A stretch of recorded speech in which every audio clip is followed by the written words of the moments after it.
നമ്മൾ ഒട്ടുമിക്ക സ്വിഗ്ഗിൻ്റെ വീഡിയോ ചെയ്യുന്ന സമയത്തും അതിനിടയിൽ ഇഷ്ടം പോലെ കമൻറ്റ്സ് സ്വിഗ്ഗിനെ പറ്റി ചോദിക്കാറുണ്ട്. എങ്ങനെയാണ് പേയ്മെൻറ്റ് കിട്ടുന്നത്, എത്ര ടൈം വർക്ക് ചെയ്യണം, എങ്ങനെയാണ് ഇൻസെൻറ്റീവ് കിട്ടുന്നത് എന്നുള്ള കാര്യങ്ങളൊക്കെ.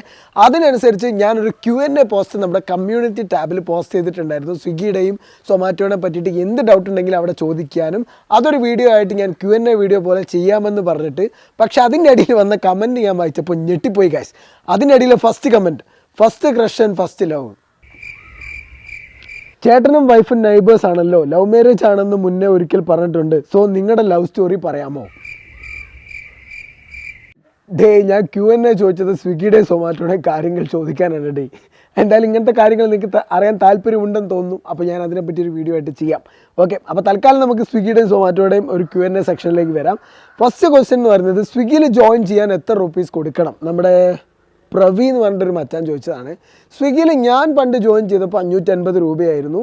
ഇപ്പോൾ അത് 1500 രൂപയാണെന്നാണ് എനിക്ക് തോന്നുന്നത്. അത് നമുക്കൊരു 3 പാർട്ടായിട്ടായിരിക്കും നമ്മുടെ അക്കൗണ്ടിൽ നിന്ന് അത് കട്ടാവുന്നത്. നമ്മൾ പണിയെടുക്കുന്ന എമൗണ്ടിൽ നിന്ന് സ്വിഗ്ഗി അക്കൗണ്ടിൽ നിന്നാണ് അത് കട്ടാവുന്നത്.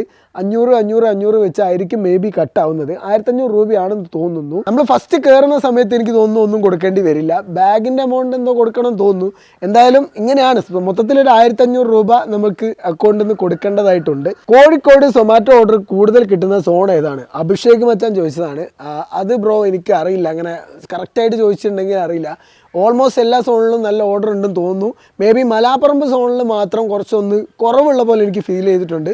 ബാക്കി നമ്മുടെ ഈ തൊണ്ടയാട് ഏരിയയും അതുപോലെ തന്നെ നമ്മുടെ ബീച്ച് മാവൂർ റോഡ് ഏരിയയൊക്കെ അത്യാവശ്യം നല്ല ഓർഡർ ഉണ്ടാകാനായിട്ടുള്ള ചാൻസ് ഉണ്ട്, കിട്ടിയിട്ടുണ്ട്. അങ്ങനെ Swiggy Zomato TDS amount refund കിട്ടാൻ ചെയ്യേണ്ട കംപ്ലീറ്റ് പ്രൊസീജിയർ ഒരു വീഡിയോ ആയിട്ട് ഇത് ആക്ച്വലി സത്യം പറഞ്ഞു കഴിഞ്ഞാൽ എനിക്കും ഇതിനെപ്പറ്റി വലിയ അറിവില്ല. കാരണം ഞാനത് അങ്ങനെ നോക്കിയിട്ടില്ല.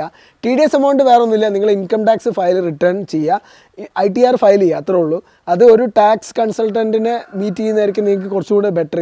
സ്വിഗ്ഗി തന്നെ നമുക്ക് ഓരോ ആപ്ലിക്കേഷനിൽ ഇങ്ങനെ റെഫറൻസ് തരുന്നുണ്ട്. പക്ഷേ ആ ആപ്ലിക്കേഷനിൽ ഞാൻ ചെക്ക് ചെയ്ത് ഫില്ലപ്പ് ചെയ്തിട്ട് എനിക്ക് റീഫണ്ട് ഒന്നും കിട്ടിയിട്ടില്ല. അത് കുറച്ച് മുന്നോട്ട് പോകുന്ന സമയത്ത് ഒരു വഴിക്ക് എത്തുമ്പോൾ പ്രൊസീജിയർ സ്റ്റക്ക് ആവുകയാണ് ചെയ്യുന്നത്. എന്താ അങ്ങനെ അറിയില്ല. ഒരു ടാക്സ് കൺസൾട്ടൻറ്റിനെ സമീപിച്ചാൽ അതിൻ്റെ കാര്യങ്ങളൊക്കെ നിങ്ങൾക്ക് മനസ്സിലാവും. ബ്രോ, ഹെൽമെറ്റിൽ GoPro ഫിക്സ് ചെയ്താൽ പോലീസ് കണ്ട ഫൈൻ അടിക്കില്ലേ ബ്രോ? ഇസ്ലു എൻ്റർടൈൻമെൻറ്റ് ചോദിച്ച ചോദ്യമാണ്. ബ്രോ, ഇത് ഞാൻ ഹെൽമെറ്റിൽ ഫിക്സ് ചെയ്താൽ ഉറപ്പായിട്ടും നമ്മുടെ പോലീസുകാർ ഫൈൻ അടിച്ച് തരും. അതുകൊണ്ട് ഞാൻ ചെസ്റ്റിലാണ് മൗണ്ട് ചെയ്യുന്നത്. മോട്ടോ വ്ളോഗ് സെറ്റപ്പിൻ്റെ ഒരു വീഡിയോ കമ്മിങ് സൂണാണ്. എന്തായാലും അത് ചെയ്തിരിക്കും. ചേട്ടൻ ഏതുവരെ പഠിച്ചു? റോറോനാർസോറോ എന്ന് പറഞ്ഞിട്ട് ഒരാൾ ചോദിച്ചതാണ്. ബ്രോ, ഇൻസെൻറ്റീവ് കിട്ടാൻ സോണിൽ നിന്നാൽ മതിയോ? ഇൻസെൻറ്റീവ് കിട്ടാനായിട്ട് സ്വിഗ്ഗിയിലാണെന്നുണ്ടെങ്കിൽ നമുക്ക് ആ ഷിഫ്റ്റ് ടൈം കംപ്ലീറ്റ് ആയിട്ട് വർക്ക് ചെയ്യണം. പിന്നെ ഓർഡർ ക്രൈറ്റീരിയ മെറ്റ് ചെയ്യണം. ഇൻസെൻറ്റീവ് സ്ലാബിലെ ഓർഡർ ക്രൈറ്റീരിയ മെറ്റ് ചെയ്യണം. സൊമാറ്റോയിലും അതുപോലെ തന്നെയാണ്. നമ്മുടെ ജിഗ് കറക്റ്റായിട്ട് ബുക്ക് ചെയ്ത ജിഗ് കറക്റ്റായിട്ട് ഓടണം. അതുപോലെ തന്നെ ഉച്ചയ്ക്കും രാത്രിത്തെയും പീക്ക് ടൈമിൽ സൊമാറ്റോയിൽ എന്തായാലും വർക്ക് ചെയ്യണം. അതുപോലെ തന്നെ ഓർഡർ റിജക്റ്റ് ചെയ്യാൻ പാടില്ല. സ്വിഗ്ഗിയിലാണെങ്കിലും റിജക്റ്റ് ചെയ്യാൻ പാടില്ല. അപ്പോൾ ഈ ക്രൈറ്റീരിയകൾ മൊത്തത്തിൽ മെറ്റ് ചെയ്താൽ മാത്രമേ ഉള്ളൂ ഇൻസെൻറ്റീവ് കിട്ടുള്ളൂ. അതല്ലാതെ സോണിൻ്റെ അകത്ത് വെറുതെ നിന്നുകൊണ്ട് ഒരു കാര്യവുമില്ല, ഇൻസെൻറ്റീവ് കിട്ടില്ല. അപ്പോൾ ഇത്രയും കാര്യങ്ങളാണ് Q&A പോസ്റ്റിൻ്റെ അടിയിൽ വന്നിട്ടുള്ള ക്വസ്റ്റ്യൻസ്. ഇതല്ലാതെ നോർമലി നമ്മൾ വീഡിയോസിൻ്റെ അടിയിൽ ഒരുപാട് ക്വസ്റ്റ്യൻസ് വരുന്നുണ്ട്. അതിനകത്ത് കോമൺലി ക്വസ്റ്റ്യൻസ് ചോദിച്ച കുറേ ക്വസ്റ്റ്യൻസ് ഉണ്ട്. അപ്പോൾ അതെങ്ങനെയാണെന്നുള്ളത് നോക്കാം. പേയ്മെൻറ്റ് ഡെയിലി ആണോ അതോ വീക്കിലി ആണോ കിട്ടുന്നത്? സ്വിഗ്ഗിയുടെ പേയ്മെൻറ്റ് ഡെയിലി ആണ്. ഡെയിലി എന്ന് പറയുമ്പോൾ ഇന്ന് നമ്മൾ വർക്ക് ചെയ്യുകയാണെങ്കിൽ നാളെയല്ല കിട്ടുക, മറ്റന്നാൾ രാവിലെയാണ് കിട്ടുക. അതായത് ഇന്നത്തെ പേയ്മെൻറ്റ് മറ്റന്നാൾ കയറും. അങ്ങനെയാണ് സ്വിഗ്ഗിയുടെ കാര്യങ്ങളെന്ന് പറയുന്നത്. പിന്നെ സൊമാറ്റോയുടെ കാര്യങ്ങൾ നമുക്ക് ഡെയിലി ഓർഡർ ഏണിങ്സ് എടുക്കുന്നതിൻ്റെ പേയ്മെൻറ്റ് നമുക്ക് ഇതേപോലെ തന്നെ ഇന്നത്തത് നാളെ കിട്ടും. പക്ഷേ ഡെയിലി ഇൻസെൻറ്റീവ് നമുക്ക് വീക്കിലി ആയിട്ടേ കിട്ടുള്ളൂ. അതിങ്ങനെ ഒരു ബാക്കപ്പ് സേവിങ്സ് എമൗണ്ട് ആയിട്ട് ഇങ്ങനെ വീക്കിലി മാറ്റി വെക്കും. എന്നിട്ട് ഈ ഡെയിലി ഇൻസെൻറ്റീവ് എല്ലാം കൂടെ ചേർത്ത് വീക്കിലി ഒരു എമൗണ്ട് നമ്മുടെ അക്കൗണ്ടിലേക്ക് കയറുകയാണ് സൊമാറ്റോയിൽ. പക്ഷേ സ്വിഗ്ഗിയിൽ ഇന്നത്തത് മറ്റന്നാൾ കിട്ടും. അത് ഇൻസെൻറ്റീവ് ആണെങ്കിലും ഓർഡർ ഏണിങ്സ് ആണെങ്കിലും മൊത്തം എമൗണ്ട് അങ്ങനെയാണ്. ജിഗ് ബുക്ക് ചെയ്തിട്ട് ഓടിയില്ലെങ്കിൽ എന്തെങ്കിലും കുഴപ്പമുണ്ടോ? നിലവിൽ സ്വിഗ്ഗിയിൽ ഇപ്പോൾ കോഴിക്കോടത്തെ കാര്യം നോക്കുകയാണെന്നുണ്ടെങ്കിൽ ജിഗ് ബുക്ക് ചെയ്തിട്ട് എനിക്കങ്ങനത്തെ വലിയ ഇഷ്യൂസ് ഒന്നും ഉണ്ടായിട്ടില്ല. വേറെ കുഴപ്പങ്ങളൊന്നും ഉണ്ടായിട്ടില്ല ഇതുവരെ. ഒരു കുഴപ്പമില്ല. ഫൈനും പെനാൽറ്റിയും കാര്യങ്ങളൊന്നും എനിക്ക് ഇന്നേ വരെ വന്നിട്ടില്ല. പക്ഷേ സൊമാറ്റോയിൽ നമ്മൾ ജിഗ് ബുക്ക് ചെയ്തിട്ട് ഇറങ്ങിയിട്ടില്ലെങ്കിൽ നമ്മുടെ മെഡൽസിനെ ബാധിക്കും. അതായത് ഈ ബ്ലൂ, ഡയമണ്ട്, ബ്രോൺസ് എന്ന് പറഞ്ഞിട്ടുള്ള ആ മെഡലില്ലേ, അതിനെ ബാധിക്കും. ജിഗ് ബുക്ക് ചെയ്തിട്ട് ഇറങ്ങിയിട്ടില്ലെങ്കിൽ ഈ ഡയമണ്ടിൽ നിന്ന് നേരെ താഴോട്ടേക്ക് ഇറങ്ങിയിട്ട് ഒരു ഗോൾഡിലേക്കോ അല്ലെങ്കിൽ ബ്രോൺസിലേക്കോ സിൽവറിലേക്കോ അതിലേക്ക് എങ്ങാണ്ട് പോകും. അപ്പം അത് സൊമാറ്റോയിൽ ഇഷ്യൂ ഉണ്ട്. സ്വിഗ്ഗിയിൽ ഇന്ന് വരെ ഇപ്പോൾ എനിക്കൊരു ഇഷ്യൂ ആയിട്ട് തോന്നിയിട്ടില്ല. അതുപോലെ തന്നെ സ്വിഗ്ഗിയിൽ ഇപ്പോൾ ജിഗ് ക്യാൻസൽ ചെയ്യുകയാണെങ്കിൽ, ബുക്ക് ചെയ്ത് ജിഗ് ക്യാൻസൽ ചെയ്യുകയാണെങ്കിൽ സ്വിഗ്ഗിയിൽ ഇതുവരെ അതിനായിട്ട് പെനാൽറ്റിയും കാര്യങ്ങളൊന്നുമില്ല. പക്ഷേ സൊമാറ്റോയിൽ ഒരു ജിഗിന് 5 രൂപ വെച്ചിട്ട് ഫൈൻ ഉണ്ട് ക്യാൻസൽ ചെയ്യുകയാണെങ്കിൽ. പിന്നെ ടിപ്പിൻ്റെ കാര്യം, നമ്മൾ ഈ പേ ഔട്ട് സ്ട്രക്ചറിനെ പറ്റിയിട്ട് 2 വീഡിയോ ചെയ്തിട്ടുണ്ടായിരുന്നു. സൊമാറ്റോൻ്റെ ചെയ്തിട്ടുണ്ടായിരുന്നു, സ്വിഗ്ഗീൻ്റെ വീഡിയോ ചെയ്തിട്ടുണ്ടായിരുന്നു. ഒരു ദിവസം ഒരു മാസം എത്ര രൂപ ഒരു സൊമാറ്റോ സ്വിഗ്ഗി ഡെലിവറി ബോയ്ക്ക് ഏൺ ചെയ്യാൻ പറ്റുന്നുള്ള വീഡിയോ ചെയ്തിട്ടുണ്ടായിരുന്നു. അതിൻ്റെ അകത്ത് കുറേ കമൻറ്റ് വന്നിട്ടുണ്ട്, ടിപ്പ് ഇതിനകത്ത് ഇൻക്ലൂഡ് ചെയ്തിട്ടില്ല, ടിപ്പ് കിട്ടുന്നത് എന്തിനാ ഒഴിവാക്കിയെന്നുള്ള കാര്യം. ഞാൻ ഒരു കാര്യം ചോദിച്ചോട്ടെ, എനിക്ക് ടിപ്പ് കിട്ടാത്ത ഒരുപാട് ദിവസങ്ങളുണ്ടായിട്ടുണ്ട്.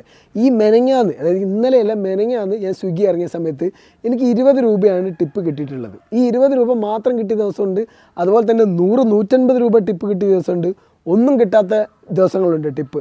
അത് ഓരോരുത്തരുടെ ഡിപ്പെൻസ് ആണ്, അത് പറയാൻ പറ്റില്ലല്ലോ. നമുക്ക് പറയാൻ പറ്റാത്തൊരു കാര്യം ഞാൻ എങ്ങനെയാണ് വീഡിയോയിൽ ഉൾപ്പെടുത്തുന്നത്. അപ്പോൾ ടിപ്പിൻ്റെ കാര്യത്തിൽ നമുക്ക് അത്ര ഉറപ്പ് പറയാൻ പറ്റില്ല, ചിലപ്പോൾ കിട്ടും ചിലപ്പോൾ കിട്ടില്ല, അത് ഓരോരുത്തരുടെ മൈൻഡ് മാറിയിരിക്കും. ഫുഡ് കഴിക്കുമ്പോൾ ഡ്യൂട്ടി ഓഫ് ചെയ്യണോ അതല്ലെങ്കിൽ ഡ്യൂട്ടി ഓഫ് ചെയ്യാണ്ട് നമുക്ക് കഴിച്ചാൽ എന്തെങ്കിലും കുഴപ്പമുണ്ടോ? എൻ്റെ ഒരു കേസിൽ എൻ്റെ ഷിഫ്റ്റ് ടൈം എന്ന് പറയുന്നത് ഡേ ടൈമിൽ 11 to 4 ആണ്. അപ്പോൾ ഞാൻ 11 മണിക്ക് മുന്നേ ആയിട്ട് നമ്മൾ ഫുഡ് കഴിക്കും. അതുപോലെ തന്നെ ഉച്ചയ്ക്കത്തെ ചോറ് ഞാൻ കഴിക്കുന്നത് ഈ ഒരു 3:30-ക്ക് ശേഷമാണ്. അതായത് 3:30 വരെ ഈ 5 മണിക്കൂറിൽ 4.5 മണിക്കൂർ ഡ്യൂട്ടി എടുത്താൽ മതി. അപ്പോൾ 11 to 3:30 എന്ന് പറയുമ്പോൾ എൻ്റെ ഡ്യൂട്ടി ഏകദേശം കഴിഞ്ഞു. അപ്പോൾ 3:30-ക്ക് ആഫ്റ്ററാണ് ഞാൻ ഉച്ചയ്ക്കത്തെ ഫുഡ് കഴിക്കുന്നത്. അപ്പോൾ അതുകൊണ്ട് എനിക്ക് അങ്ങനത്തെ വലിയ ഇഷ്യൂസ് ഉണ്ടായിട്ടില്ല. ഇനി മേ ബി നമുക്ക് എല്ലാ ഷിഫ്റ്റിലും, സ്വിഗ്ഗിയിലാണെന്നുണ്ടെങ്കിൽ എല്ലാ പാർട്ട് ടൈം ഷിഫ്റ്റിലും ഫുൾ ടൈം ഷിഫ്റ്റിലും നമുക്ക് ബ്രേക്ക് എടുക്കാനുള്ളൊരു ചെറിയ എമൗണ്ട് ഉണ്ട്, ചെറിയൊരു ടൈമുണ്ട്. അത് ഫുൾ ടൈം ആണെങ്കിൽ 1.5 മണിക്കൂറും പാർട്ട് ടൈം ആണെങ്കിൽ 1/2 മണിക്കൂറുമാണ് ഈ ഒരു ബ്രേക്ക് ടൈം എന്ന് പറയുന്നത്. അതിൽ നമുക്ക് ഡ്യൂട്ടി ഓഫ് ആക്കിയിട്ട് ഫുഡ് കഴിക്കാം. ഇനി അതല്ല, നിങ്ങൾക്ക് ഈ പറഞ്ഞ പോലെ ഷിഫ്റ്റ് ടൈമിന് മുന്നേ ഫുഡ് കഴിക്കണമെങ്കിൽ ഡ്യൂട്ടി ഓഫ് ആക്കിയാലും ഒരു കുഴപ്പമില്ല. ഷിഫ്റ്റ് ടൈമിൽ ആ ഒരു ഷിഫ്റ്റ് പക്കായിട്ട് നമ്മൾ മെയിൻറ്റെയിൻ ചെയ്താലേ ഉള്ളൂ ഇൻസെൻറ്റീവ് കിട്ടുള്ളൂ. സൊമാറ്റോയിലാണെന്നുണ്ടെങ്കിൽ ഇങ്ങനെയല്ല, ഓരോ ജിഗിലും 15 മിനിറ്റ് വെച്ചിട്ട് നമുക്ക് ബ്രേക്ക് ടൈം ഉണ്ട്. ഓരോ 1 മണിക്കൂറിലും 15 മിനിറ്റ് നമുക്ക് ബ്രേക്ക് ടൈം ഉണ്ട്. അപ്പോൾ ഈ ബ്രേക്ക് ടൈമിൽ നമുക്ക് സൊമാറ്റോയിൽ ഫുഡ് കഴിക്കാനോ കാര്യങ്ങൾക്കൊക്കെ നമുക്ക് ഉപയോഗപ്പെടുത്താം. പിന്നെ സൊമാറ്റോയിൽ എനിക്ക് അങ്ങനെ ഓഫ് ആക്കേണ്ടി വന്നൊരു സിറ്റുവേഷൻ വന്നിട്ടില്ല, കാരണം സൊമാറ്റോ അങ്ങനെ എല്ലായിടത്തും പോയിരുന്നാൽ ഓർഡർ അടിയില്ല, ഹോട്ടലിനടുത്ത് മാത്രം പോയിരുന്നാലേ ഓർഡർ അടിയുള്ളൂ. അപ്പോൾ ഫുഡ് കഴിക്കാനൊക്കെ ധാരാളം സമയം കിട്ടും. Next, the last and final, cash on delivery. Cash on delivery എങ്ങനെയാണ് മാനേജ് ചെയ്യുന്നത് എന്നുള്ളത് പലർക്കും അറിയില്ല. ക്യാഷ് ഓൺ ഡെലിവറി എന്ന് പറഞ്ഞിട്ടുണ്ടെങ്കിൽ നമ്മൾ ഫുഡ് കൊടുക്കുമ്പോൾ കസ്റ്റമർ ക്യാഷ് ഓൺ ഡെലിവറി ആയിട്ട് തരും. ഇപ്പോൾ ഒരു 500 രൂപയാണ് നമുക്ക് ഇന്ന് എനിക്ക് ക്യാഷ് ഓൺ ഡെലിവറി കിട്ടിയതെങ്കിൽ, നമ്മൾ പണിയെടുത്തിട്ട് ഒരു 500 രൂപയോ അല്ലെങ്കിൽ 1000 രൂപയോ ആയി കഴിഞ്ഞിട്ടുണ്ടെങ്കിൽ ഈ ക്യാഷ് ഓൺ ഡെലിവറി 500 നമുക്ക് കയ്യിൽ കിട്ടിയല്ലോ. ഈ 500 കിട്ടിയ 500 അവർ നമ്മുടെ സാലറി നമ്മൾ കട്ട് ചെയ്യും.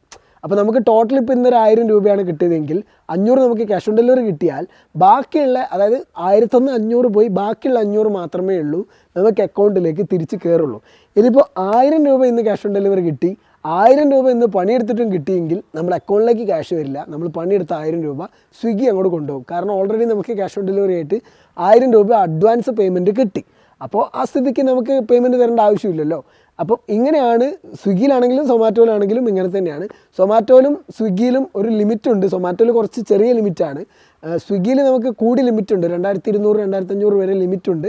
ആ ലിമിറ്റിൽ കൂടുതൽ നമുക്ക് ക്യാഷ് ഓൺ ഡെലിവറി കിട്ടുകയാണെങ്കിൽ ഡ്യൂട്ടി ഓഫ് ആയി പോകും. അപ്പോൾ അതിന് ആ ലിമിറ്റിൽ കൂടുതൽ ക്യാഷ് കിട്ടിക്കഴിഞ്ഞാൽ സ്വിഗ്ഗിയുടെ അക്കൗണ്ടിലേക്ക് നമുക്ക് മാനുവലി പേ ചെയ്താൽ മാത്രമേ ഉള്ളൂ ഡ്യൂട്ടി ഓൺ ചെയ്യാൻ പറ്റത്തുള്ളൂ.